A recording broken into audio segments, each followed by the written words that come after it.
rents, but I think most people could handle 27 cents a day to help kids and seniors and people experiencing homelessness. Discussions like this take place on the first shift, weekday mornings from 6 to 10, right here on WRMN AM 1410 and WRMN 1410 Radio on Facebook.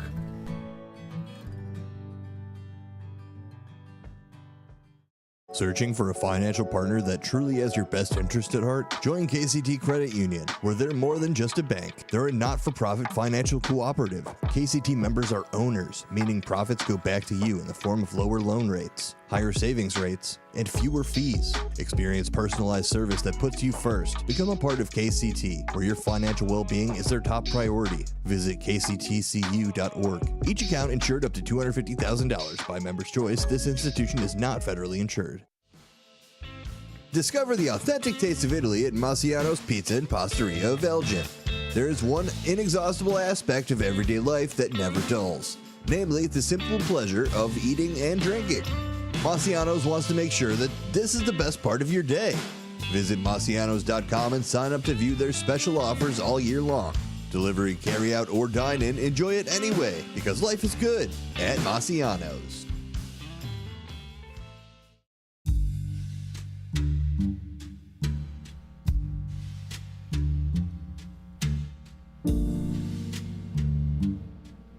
And welcome to Chamber Chat here at WRMN AM 1410 and WRMN Radio on YouTube. We've just fired up another YouTube feed for this 9 o'clock hour, especially for this show, Chamber Chat, here once a month on the fourth Tuesday. And here it is once again. Carol Gieske is back for another exciting edition. Once again, how it comes along so quickly. Appreciate you having us today. Every month takes about a week. It does. It just flies by. Not that we're getting any older with it, are we? No, thankfully not. No. But, man, it's amazing. It just seems like really, it's Carol Gieske's week already again? And I think that about all the Tuesday hosts, Sherry Ashenbrenner, Steve Thorne, everybody. So. Yeah, everyone coming in. It just cycles so quickly when we go through it. But thanks for having us. It's such a pleasure to be here. And so much fun to talk about what's happening in the community. And today, Mark, we're really excited. We are going to feature a couple of local organizations that have been around this community for a very long period of time. And so it's my pleasure today to introduce, and I'm sure many people already know, Mark Thayer with the Elgin Symphony Orchestra. Thanks for being here, Mark. Thanks, Carol. Appreciate the invitation. We're excited to be here also and get our season started very soon, celebrating our 75th anniversary this year. Oh my gosh, it's hard to believe. How exciting. And you've been with the organization now how long? Starting my fourth year. Fourth year. It's hard to believe also, coming in right after COVID and difficult first year, but we've seen a lot of great growth since then. And have a new music director who just finished his first year. And now going into this big anniversary, we have a lot of exciting events and concerts coming up. So lots to talk about. All right. So, Mark, you have come into our community 4 years ago from New Hampshire. That's right. I was with the orchestra in New Hampshire and was very excited to join the Elgin Symphony. I've known about it for many years and followed them. It has a strong reputation nationally, and was excited to be able to be a part of the organization at a difficult time, but I knew there was lots of potential, a lot to look forward to, and being part of a new music director search is also exciting. So Chad Goodman is our fifth music director, started a year ago. He's already had a big impact on the organization. People really love his rapport with the audience, his fun conversations during concerts, and very informative but amusing, entertaining discussions also. Mm-hmm. And he knows his music as well. I mean, it's incredible, his talent. Yeah, he grew up in Baltimore as a trumpet player, played a lot of jazz, got into conducting a little bit late, was studying in San Francisco, and got into conducting and was noticed by the conductor of San Francisco Symphony, who invited him to work at his other orchestra in Miami Beach called the New World Symphony, where I worked for a while, and I played in the orchestra there. And Chad did 3 years there as it's like a fellowship program, and he was by far our strongest candidate. It was a unanimous decision with the musicians on the committee and the board, and we're thrilled that he was available to start here a year ago. And what a commitment that is. He's with you for how long a period of time? Well, we have a 3-year contract. We certainly hope it's longer than that. We'll renew that soon, and we're excited that he and his fiancée, Betty Briseño, who's a native of Venezuela, they just moved this summer to Chicago, and are going to be here and in person a lot more. They're excited to get to know the whole Chicago region and invite people to Elgin to see what they're doing here. So, Mark, can you talk a little bit about your journey into music? I mean, you are now the exec of as you said, a well-known orchestra across the country. How did this come to be? Where did you start with music in your life? Well, you've only got an hour, right? No, there we do. I'm also a violinist. I grew up in Pennsylvania playing violin, studied at the Eastman School of Music, where Chad also studied, ironically, many years later. And after finishing school, I went to New World Symphony in Miami to play in the orchestra and played there for 3 years. And during that time, I became very interested in how an orchestra gets involved in its community, how the musicians are involved as teachers and mentors to younger musicians. And we started a number of community programs in Miami Beach that still exist today. But this led to my next job with the St. Louis Symphony, where I was managing a very large community and education program. And they were one of the first big orchestras to have a huge commitment to giving back to the community, getting musicians out of the concert hall and working in schools, presenting free community concerts, working with all the different neighborhoods in that city. And I like to approach my work everywhere that way. We've gotten very involved here in Elgin, working in elementary schools. We have an adopt-a-school program. We do a lot of work with other arts organizations in the area. We have a week of education concerts at the Hemmons in March, and schools come there in the morning by the busload, which is a lot of fun to see. First time for many of them. And we're very committed to connecting with the wide variety of communities here in Elgin. I love the fact that it's such a diverse community and growing and exploding. We love partnering with the library and with Centro and with the Hispanic Network. It's a very rich community. And that affects what we do in our concerts at the Hemmons also, so that we're inviting people to be involved there in different ways. Well, we really appreciate the education segment, getting out and talking with these youngsters. Mark, did you grow up with music in your household? Not really, especially not that type of music. Yeah. Sure. So, well, we're lucky that the public schools here have such terrific music and arts programs, and we love to partner with them and take our musicians there to present classes and work with the music educators. We take our guest artists to do master classes and then invite the students and their families to come to our concerts. We'll give them tickets. And when they know someone on stage, they feel like they're coming to see a friend performing, they're more likely to come and they have a better time, I think. It was very impactful for our family. Our youngest son, John, plays the trumpet, and I'm sure it was part of those kids' concerts a long, long time ago now that he's an adult. But we were at Elgin Community College, and part of the brass section came out to the college, and it was so impactful. So we appreciate the opportunity to bring education out to these kids and see what's there and the potential for them to get involved at whatever level they might want to be involved. We know that's important. We know that's long-term audience development for us, but we also want all kinds of music and art to be accessible and available to anyone. We don't want this to be something that people can't afford or people don't understand. All of our concert ticket prices start at $20.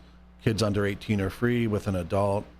And we just want this to be available, accessible, and open to everybody. We want everyone to feel welcome and invited. Well, we appreciate your leadership in that. I think it's just extraordinary that students can attend the concerts for at no cost with their parents or someone taking them to the concert. I mean, that is pretty extraordinary to have that. That availability here in our local community, and kudos to you and your team for making that happen, because it's impactful on everyone's life. So you're celebrating 75 years of the Elgin Symphony Orchestra in Elgin. That's right. We're very excited. We have a lot of fun concerts planned, a lot of music that people love to hear, but also some fun new things that people will enjoy exploring for the first time. In fact, we're starting September with the Elgin Community College. They're also celebrating their 75th anniversary, and that's more or less where we started. We were in residence there, so it's not just a coincidence. And many of our earlier founders and musicians were involved both with Elgin High School, the old high school on Gifford Park, and then with Elgin Community College. And on September 21st, the college is presenting a concert of mariachi music and they've invited us to be a part of that. So tickets for that are only available at the ECC's Blizzard Theater. That'll be a lot of fun. Then we start our series at the Hemmons on September 28 and 29 with Bolero, everybody's favorite music, and a wonderful guitarist named Anna Vidovich, who was here 2 years ago. Incredible performer. We had her over at Larkin High School and Elgin High School working with students, and we are kicking off the season that Saturday night, Sunday afternoon, September 28, 29. We'd love to see you there. We're doing it's music from Mexico and Spain, although the joke with orchestras is the best Spanish music was written by French composers. Bolero is actually written by Maurice Ravel, a French composer. Interesting. Yeah, interesting.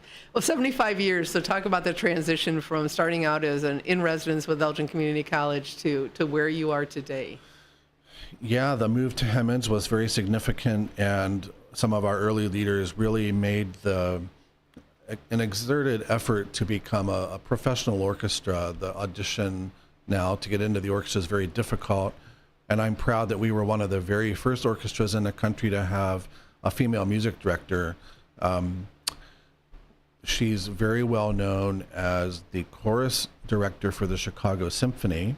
Margaret Hillis was hired here in the early 70s to become music director, and that's really unheard of until very recently, to have a female music director. This orchestra's had a lot of firsts, and it's now a very well-respected orchestra in the region. When we have an opening, we have lots of people show up for an audition. This year we just hired a new principal viola, so we're excited to expand that section. And Chad, And Mark, that wasn't always the way it was, though, here, right? That's right. When it started, it was at the high school, the old high school, and it was more of an amateur community orchestra. There were still lots of good, very fine musicians. In fact, we still have a cellist in the orchestra who joined in 1954, named Mark Kuntz, has lived in Elgin ever since, and he's there full-time, every concert. It's amazing. But when you work hard to become the best orchestra in the region, invite the best musicians, you have to pay the best, and you have to audition, and we have very high expectations for the musicians. So it's wonderful to see new musicians coming. They all live in the Chicago area. Some of them live in Elgin because they've realized what a wonderful community it is to live here. And they're all freelancers. They play all over the region. They play with the ballet and the opera and Broadway shows and Chicago Symphony, and we're lucky to have them with us here in Elgin. Well, it is so exciting to see the transformation from what has been a community orchestra into this professional orchestra, and you've won many accolades as a result of that, correct? That's right. The Illinois Council of Orchestras has awarded us Best Orchestra and Best Music Director a number of times. I don't remember the years, I should know that, but we're focused on doing that again this year or next, and I think we have everything going in the right direction. To do that again, we're hosting their state conference here in February, and it's a very rich state in terms of orchestras. There are a lot of very fine orchestras of all different kinds, and many of them will be meeting here in February. We have a gala in May to finish the season, right after performing The Planets on May 3rd and 4th. Again, big audience pleasers. And the holiday concert sold out last year, so a lot of people have realized they need to buy their tickets now. Tickets are selling quickly already for December 14 and 15. Let's talk about how do people get tickets for the performances? So lots of different ways. You can go online to elginsymphony.org and buy a specific concert or a package of concerts. You can buy 3 or 4 and there's a discount. We also have discounts for groups to come together of 10 or more. And we do have an office at 20 DePage Court. We have a beautiful new courtyard just off of Grove Avenue, right next to the chamber. You should come see the new courtyard, get a coffee, get lunch at Al's Cafe, and stop in, and you can buy tickets there or call us directly. And what's the phone number? Yeah, that's a great question. Where is it? It's right here. 847-888-4000. I should have that memorized. Yeah, right? well, you've got a lot of things going on. There's no doubt about it. So 75 years, you have made, really, there have been so many accomplishments. Coming in the midst of COVID was a different organization than it is 4 years later under your leadership. You obviously like challenges. You're good at meeting those challenges. Can you talk a little bit about that? Well, it was a different organization, and there was one staff person there when I got here. So on one hand, it was great to be able to hire a new team of staff members and people from all over the country with lots of experience at other orchestras. But also, we didn't have that institutional memory and knowledge on the staff. So we've learned a lot very quickly, enjoyed getting to know people, getting to know the community. We've almost doubled the board of directors. We have a very vibrant, young, diverse board of directors, and they're terrific, committed people. And we are, again, working with as many organizations, partnering with as many people as possible all over the region. We have community concerts coming up in St. Charles and Barrington and other communities this fall. We're involved with as many organizations in neighboring communities as possible because we know a lot of our audience comes from there. A lot of our patrons and donors come from all around Elgin, and we're very lucky to have such a loyal group of supporters. And you're out performing in some of these communities as well, is that right? That's right. We have chamber music concerts at the White House in Barrington and the library. We have concerts coming up at the library in St. Charles and at the Norris Art Gallery. We also love taking musicians every month to a variety of retirement communities where a lot of people have been very loyal audience members for a long time, and some are still coming to concerts and some people can't. So we love to stay in touch and connect with people that are not able to come to the Hemmons. We go to see them and perform for them in their communities. So Mark, often when people think of symphonies, they think only exclusively of high-end performances and something that isn't maybe as general as what we see. With the diversity that we have in the community, you've really brought a wide variety of music into the community. Well, we realized as soon as we got here what a rich community we have, how diverse the community is. And I'm not sure the symphony was reaching out and connecting with everyone as much as we should have been. So we've worked very hard, again, to get to know the community, partner with organizations, and that affects our programming. So again, that's why our first program at the end of September is music from Spain and Mexico. We are adding a new special event this year on November 2nd, which is a concert for Dia de los Muertos, and we're partnering with the Gail Borden Public Library and with Centro and with the Elgin Hispanic Network. And we'd love to see you there. That concert will include local singers and dancers from the Mexican community here in Elgin. But that's a really special event for all of Latin America, and it's being adopted by other communities as well. The library has a wonderful Ofrendas event at the library and other special events for families, and that's why we like to partner with them. The library has earned the community's trust, and we hope that people will be excited about coming to our concerts just as much. So Mark, when you're running an organization the size of yours, you have how many musicians in the orchestra? There are 68 members of the symphony, and then about 100 substitute musicians that we hire off and on when we need them. How are you able to support such a large organization? Well, that's a good question, and we're always trying to figure that out. We have terrific, loyal ticket buyers and subscribers, and that provides between 25 and 30% of our revenue. So we're very grateful, and we rely a lot on various individual donors, family foundations, corporate supporters, and grant funding from the state and from the city. And that combination of charitable giving makes up the rest of what we really rely on. That's incredible. And your team is how large? We have 5 full-time people on staff now and 5 other part-time people. And we have remote people working in other cities that are supporting us in different ways. And of course, we'd love to have more staff. They're all working very hard and doing 3 different jobs each. But it's a great team, wonderful people that know how to work together and support each other and have a lot of experience from other orchestras.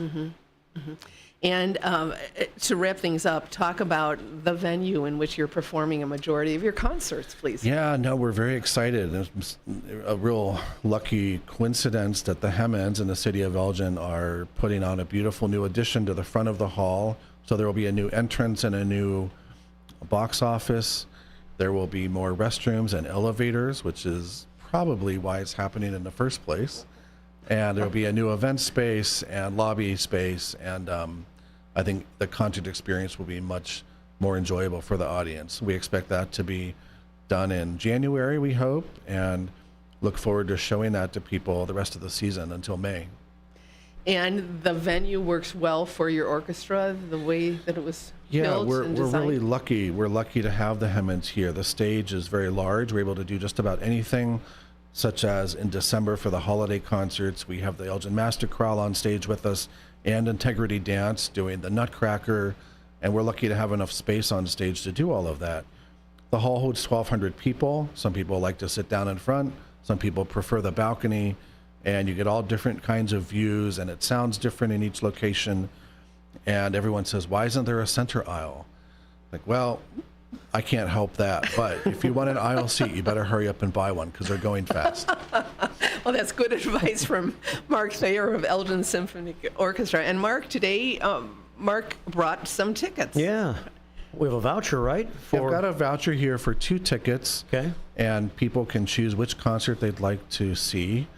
And of course, if you have questions, look at our website, elginsymphony.org, or call the box office and they'll tell you all about what's coming up, your different options. And again, tickets start at $20 for all concerts. We have 3 different price levels, and kids under 18, youth under 18 are free at any of those sections with an adult. We do have youth tickets for $10 for people over 18, and we just want anyone to feel welcome. We don't care what you wear. We don't care when you clap. Just come and have a good time. Well, and that's really important because that's not the way it used to be. Can you talk just a little bit about that, please? Well, I know some people like to dress up and like a formal affair, like to go out to dinner and maybe have dessert or drinks afterwards, and that's great. So do I.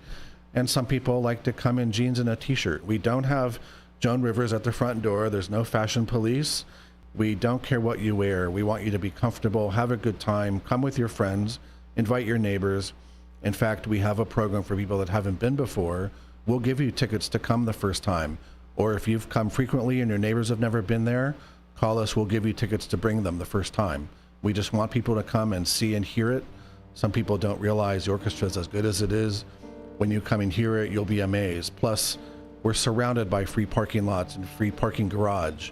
So if you don't like the drive to Chicago, come and hear us and enjoy. It's a much easier experience, and it's a fantastic orchestra. 847-931-1410. If you would like a voucher for a pair of tickets, you can use it anytime starting September 28th, 29th, and ending May 3rd, May 4th. That's the end of the season. So to the Elgin Symphony Orchestra, first caller right now, I'll give you a voucher for a pair of tickets at 847-931-1410. Thanks for coming in today. Nice talking to you, Mark. Thanks for having me. Appreciate the invitation. All right, thank you. We appreciate Mark Thayer, CEO of Elgin Symphony Orchestra. You can find all of their information at elginsymphony.org, and the phone number 847-888-4000. And we're going to take a break and come back with more. More Chamber Chat on the way in just a moment. With your 1410 WRMN Newsflash, I'm Sean Credan. Brought to you by the U.S. Postal Service. The Kane County Regional Office of Education gearing up for its annual student photography contest, set to start on September 6th and running through November 18th. The 10-week event showcases the talents of high school students county-wide with over 2,000 entries last year. The contest is a highlight for participants and educators. Elgin police rushed to the scene after reports of gunfire on Illinois Avenue over the weekend. The incident unfolding shortly before 7 p.m. on Saturday, prompting an immediate investigation. Authorities have confirmed the shooting and are now urging community members to come forward with information. The Naperville Police Foundation inviting the public to join them at a special fall social event on Wednesday. You can join local officers at Safety Town, located at 1320 Aurora Avenue, from 5 to 7 p.m. on Wednesday for an evening of community bonding and free treats from Snow Problems. With your 1410 WRMN Newsflash, I'm Sean Credan. Every business faces challenges, but complicated, expensive, and uncertain shipping shouldn't be one of them. With USPS Ground Advantage from the United States Postal Service, you can avoid all the noise. No more unexpected surcharges, hidden fees, or complex rate structures. It's just easy, cost-effective, and dependable shipping. Tune your business's frequency to success and turn shipping to your advantage. Learn how at USPS.com/advantage. USPS Ground Advantage. Simple, affordable, reliable. Whether you own a local business or a global one, you know that these days, generating growth is a challenge. By teaming with Bank of America, you'll not just stay ahead of the curve, you'll move it. With access to experts, award-winning insights, and business solutions so powerful, you'll make every move matter, locally and globally. Visit bankofamerica.com/banking for business to learn more. What would you like the power to do? Copyright 2024 Bank of America, N.A. Progressive presents the Sports Flash on News Talk Radio 1410 WRMN. The Tigers doubled up the White Sox 6-3 on Monday. It was loss number 101 for the White Sox this season. The White Sox have lost 8 of 9 and recorded their 31st lone save. That's the most in the majors. They have just 4 wins in their last 38. Swanson drives one in the air to deep left field. It's got a chance. Grand slam, home run, Dansby Swanson. The action on Cubs radio in Monday's 18-8 win on the road at Pittsburgh. Dansby Swanson ripped the grand slam. Chicago stole 8 bases. They pounded out 21 hits in the win. Last time they had 8 steals in a game was all the way back in 1913. Rookie center fielder Pete Crow Armstrong led the way with 3 steals as the Cubs won for the 7th time in 10 games. They're chasing a wild card in the National League and currently sit 5.5 games out. Bundle auto and home, renters or condo, and save with Progressive. I'm Chuck Sanders on News Talk Radio 1410 WRMN. Timmy, everybody. Great job. Next up for our 5th grade class recital, we have Samantha. 10 times better performance can make a big difference. Castrol Edge Motor Oil gives your engine 10 times better high-stress performance. Castrol Edge, better oil for maximum performance. Now through December 28th, Castrol Edge and Edge High Mileage Motor Oil are on rollback at Walmart. Claim based on Sequence 9 test under high-load conditions versus API-SP test limits. Thanks for calling Discover. This is Diego. Hi, Diego. It's Jennifer Coolidge. You know, I just want to say your cashback match makes me feel so special. It really inspired me. That's great. Doubling the cashback you've earned at the end of your first year is what we do. Well, I'm doubling everything now. Double dating, double dipping, double feature, double header, double whammy. You know, basically double or nothing. You earn, we match. Discover Cashback Match. See terms at discover.com/creditcard. Beef Villa's 3 locations offer much more than their signature Italian beef. Try the Italian sausage, roasted chicken, and more. There's a big variety of delicious side dishes. Beef Villa uses quality ingredients from homemade recipes, and they purchase top-of-the-quality food products from their vendors to bring you the absolute best tasting of foods. Beef Villa's great service and quality are waiting for you, but you won't be waiting long because it's always hot and fresh. Visit beefvilla.com.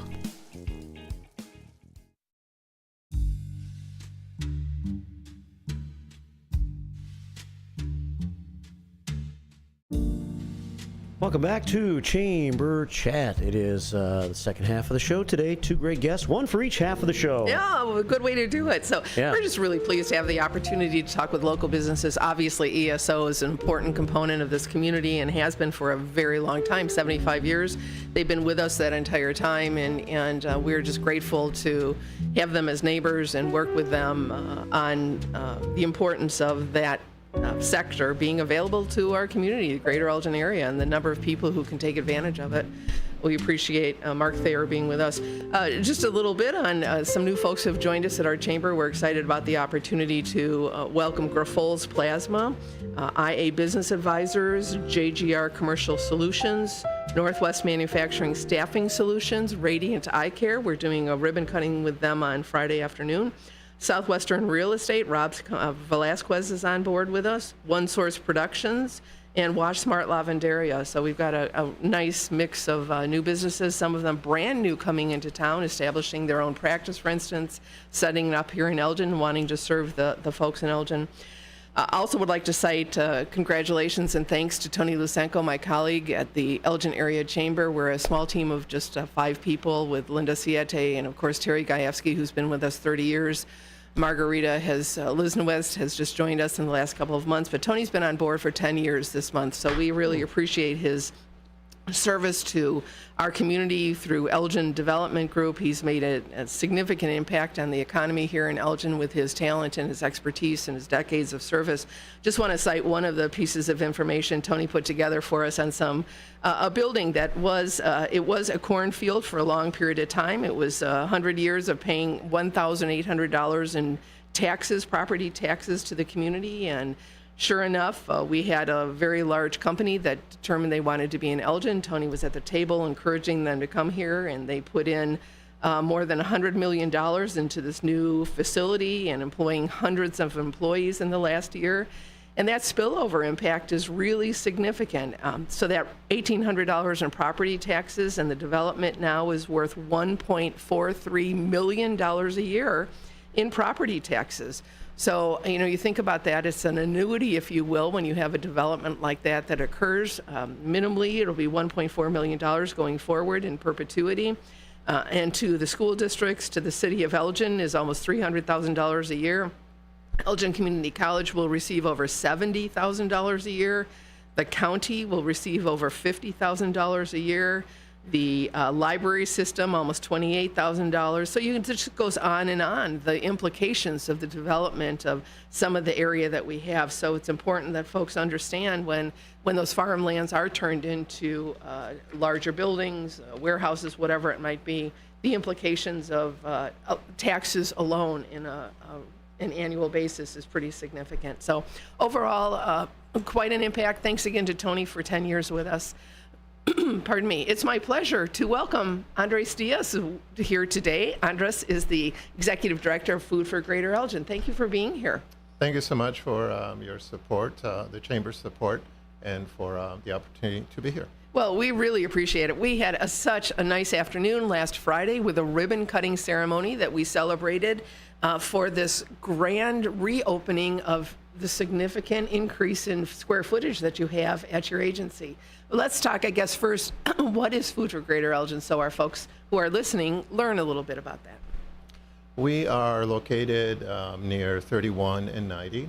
We have been there since 2011, and the reason for Food for Greater Elgin is that once upon a time, some very smart people with great hearts decided that instead of having many small soup kettles, many small pantries to try and gain some efficiencies and to have one central place, almost like a hub and spoke model, if you will, and thus we're the hub.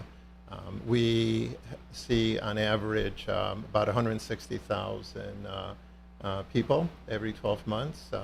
We also deliver food. We deliver food to places such as Central Park Towers, to schools, and also to people who are physically or otherwise incapable of coming to the pantry. So we also do some of that as well. So all in all, we're looking at helping to serve just over 160,000 people. I wonder if our communities around us understand the significance of how many people are receiving assistance from you on a regular basis? On a regular basis, and we've had some years in which it's actually been more than 160,000 people.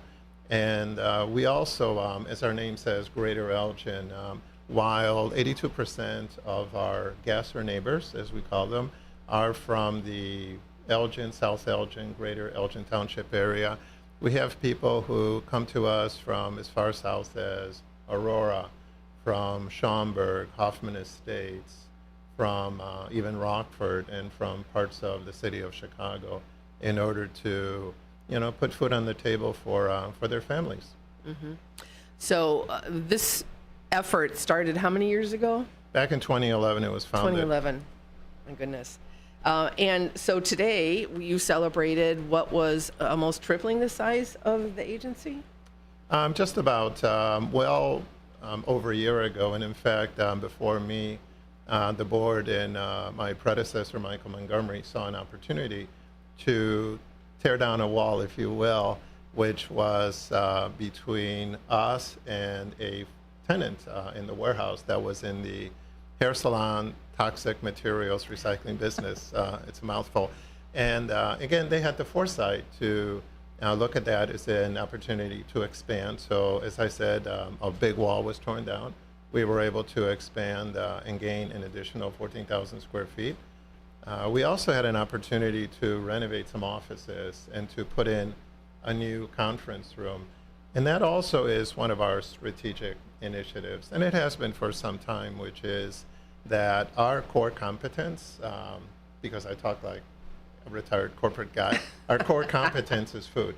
We bring in well over 200,000 pounds of food every month, and as I said before, we give it to people through distribution channels as well as through the pantry. But we also have great partnerships, and we focus on food, but we know that well over 70% are immigrants, and so they will have questions around immigration law.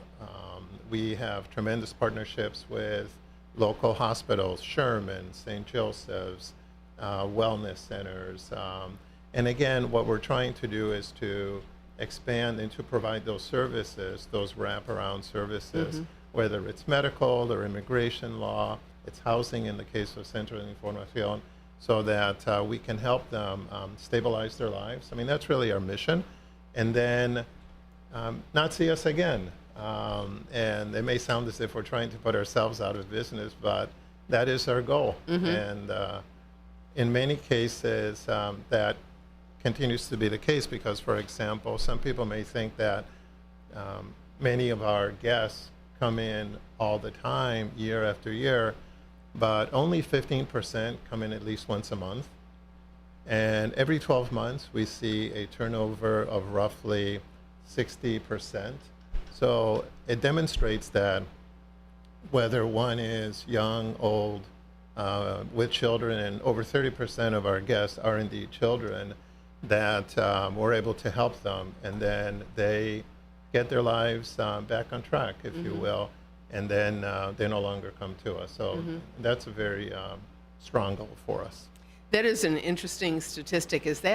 Are there such statistics, an average of how many people are coming into a food bank and the average number of visits as well? Are you below average, above average? Is there such a number? We're part of the Northern Illinois Food Bank, NIFB for short, umbrella or ecosystem. So in their umbrella, they have hundreds and hundreds of pantries of different size. We're the largest one building physical pantry in all of King County. We're either second or third across the 13 counties. And we're all connected through a software registration system. And because of that, we do know our data very well. Okay. We know our demographics. We know how things change year over year. We know, for example, percentages of food categories. And that's why we're able to speak about seeing some good trends, fewer people coming here than the previous fiscal year, and then fewer people year over year depend on us as well. Very interesting. So, Andres, you've been on board for about a year as the executive director. Before that, you were on the board of directors. Is that correct? No. Or consulting, or what was the arrangement? A hybrid. Of consulting and volunteer work. So after I retired from banking, I was involved in a number of nonprofits in the city of Chicago, and my wife and I lived in Wayne for many years. Obviously, Wayne is next to Elgin, and I wanted to do more than just write a check. So when I saw there was an opportunity not far from where we lived, then I signed up as a volunteer, and then again, Michael, my predecessor, realized that, oh, you speak Spanish. So in addition to opening boxes and putting stuff on shelves, which is what I've done, then I started to welcome our guests and our neighbors, and then I started to help with the registration process. And then because of my analytical background, I began to help with the board, putting together metrics and board materials. And then I was also helping with development before, as you said, I took over, and we were able to enhance our staff. We have a great development person in Emily who does a far better job than I did. And we're sorry she couldn't be with us as she helped to plan your event and then ended up being ill that day. So unfortunately, she couldn't join in on that celebration. But you really have a wonderful team backing you up with what you need, a great board of directors, very resourceful. It takes a lot to operate an organization like this. What are your priorities as you move forward in the next year, being able to be as effective as possible? I'm glad you brought up staff. Just as Mark earlier was talking about how small the full-time staff, we're 7 people full-time. Our director of warehouse, Ray, has 3 young men working with him. We have Lupe, a wonderful volunteer coordinator, and then Megan is our much more than the category office manager would lead one to think. What we really rely on is well over 200 volunteers, and these volunteers are from all walks of life. Some of them get food from us, and they feel an obligation to help out. Some are retired, some are in their 70s, and they come in more than once a week and physically open boxes and put stuff on shelves. So we have a fantastic core of volunteers, and Lupe does a great job of continuing to get more volunteers. Some of our funders and supporters, like San Filippo and Son, for example, they come in several times a year and they help us. So many of our strong partners do more than just give us money. In terms of priorities, our current strategic plan has 4 initiatives. One is we always want to continue to strengthen our financial position, just like any nonprofit. 2, we, as I said before, see this fantastic opportunity with developing partnerships with organizations so that we can help people get their lives back, stabilize their lives. As I said, that is the core of our mission. A third one for us is we've done a great job by listening to our volunteers, improving processes, and we want to continue that culture of continuous improvement and basically drive more efficiency in the warehouse. Ray does a marvelous job of buying food and using grant dollars through NIFB. And then our last one also has to do with, just overall looking for ways in which we can serve the communities better. For example, food insecurity is also known as food deserts. So again, working closely with our great partnership at the food bank, Jen over there recently developed new data architecture. So we're able to see maps that can tell us how close people are to a grocery store. It could be Carol's Grocery, or it could be Costco or Mark's grocery store.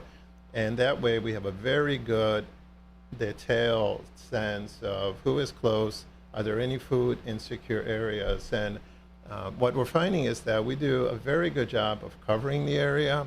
And what that said to us is we can still do a better job of communicating. So for example, we see an opportunity to partner with public transportation, to have signs on buses, to have welcoming materials in places like urgent care centers and other hospitals as well. So those 4 strategic initiatives truly drive our focus for the next fiscal year. It really is remarkable. Mark, I don't know if you've had the chance to be out there. Would you mind walking our listeners through someone who's looking for assistance, food assistance, how they come to you and how you process them and meet their needs? Yes, of course. Word of mouth, especially, for example, with the immigrant community. And that's also something that for me is important. I came to the States from Spain. I'm an immigrant.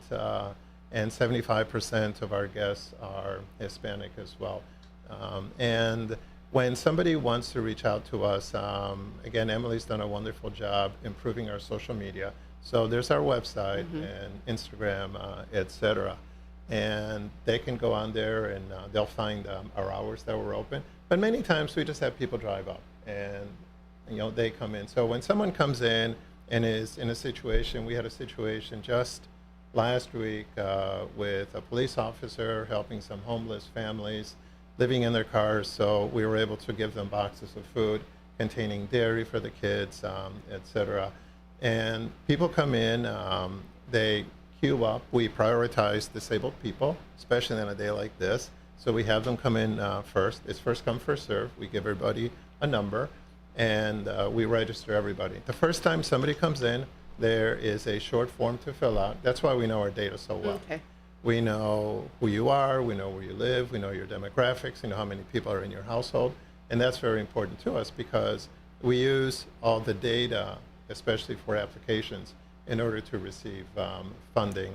And then at the first time, we do require some documentation that you live where you live, a utility bill, for example.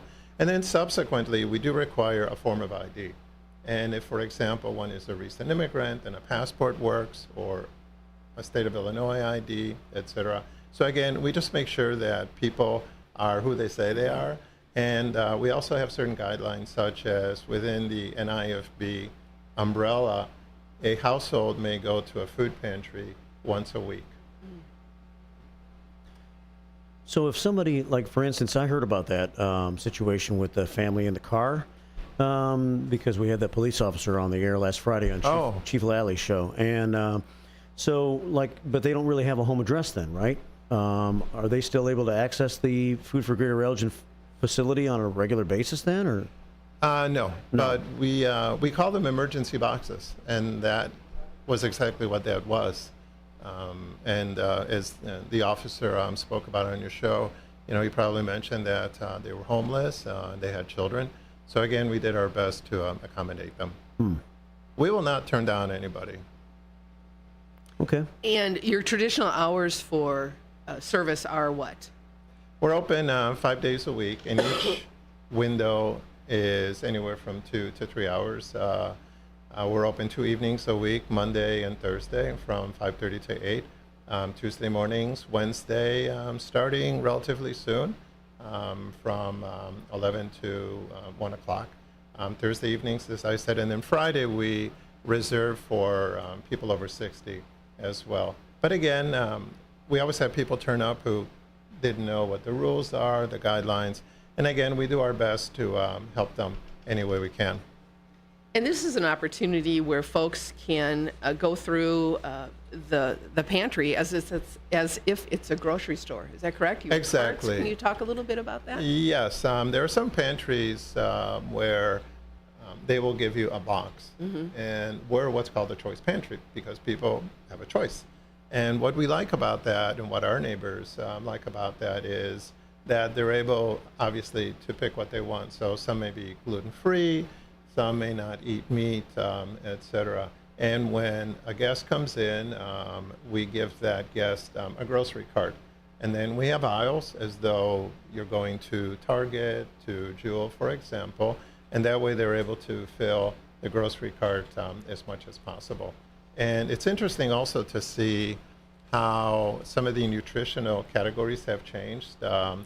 One of the other myths about food pantries is we don't have nutritious food, and well over 50% of our food is basically fruits and vegetables, either canned or fresh. Obviously, we're in summer, so we have plenty of fresh produce.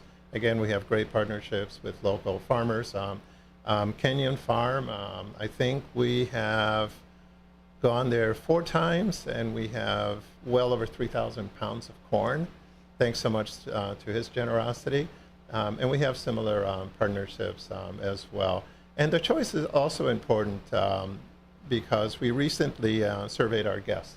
And this is something that was very important to us because any one of us, for example, every time we call AT&T or we book a trip on United Airlines, they're constantly asking us, what did you think? What did you think? So we wanted that to be at the core of our strategic plan, right? How can we decide what we're going to do without knowing what our clients, our customers, our guests want? And so we asked them, what are the 5 most important things? And they said choice is by far number 1. And then other findings in the survey were very humbling and gratifying, that they feel respected, they feel welcome. Of our full-time staff, over 50% speak Spanish. Because we're open 2 evenings and many of our guests are women because their partners, their husbands are working multiple jobs in many cases, it's important to us that they feel safe So the surveys told us that we have the food they're looking for. We're open when they need us to be open, and that because of that, we can now continue to a next phase of the survey. So back to what I was saying around working with other organizations to develop these wraparound services.